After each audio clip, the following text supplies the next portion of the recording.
और अब बात करेंगे माइक्रो फाइनेंस कंपनियों की। दरअसल तमिलनाडु में इन दिनों माइक्रो फाइनेंस जो कंपनियां होती हैं उनको एक नई दिक्कत का सामना करना पड़ रहा है। क्या है ये समस्या और किनको करना पड़ रहा है इसका सामना, ये बताने के लिए हमारे साथ पूजा त्रिपाठी है। पूजा, बताएं जरा क्या हुआ है इन कंपनियों के साथ। जी, तमिलनाडु में जिन भी बैंक और एनबीएफसी का एक्सपोजर है माइक्रो फाइनेंस में, उनके लिए दिक्कतें बढ़ सकती हैं। और सरकार के मनी लेंडिंग ड्राफ्ट की घोषणा के बाद अब स्ट्रेस बढ़ने का अनुमान बताया जा रहा है।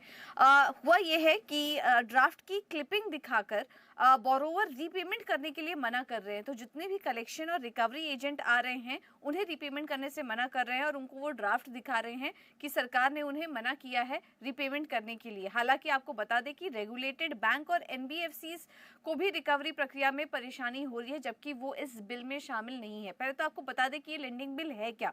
इकोनॉमिकली वीकर सेक्शन के लिए ये बिल लाया गया था, जिसमें कि आप धमकाकर रिकवरी प्रक्रिया पर रोक लगाने के लिए ये बिल लाया गया था, जिससे कि बोरोवर को परेशानी ना हो।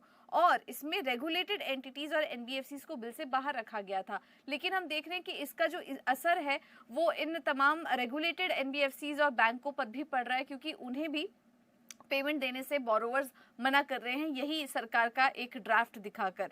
आपको बता दें कि तमिलनाडु में इसका असर जितने भी एमएफआई एक्सपोजर वाले बैंक हैं, एनबीएफसीज हैं, असर दिखना शुरू भी हो चुका है। और इस तिमाही के नतीजों में देखा भी गया, क्योंकि एमएफआई पोर्टफोलियो में स्ट्रेस था, एनपीए भी बढ़ते हुए दिखाई दिए।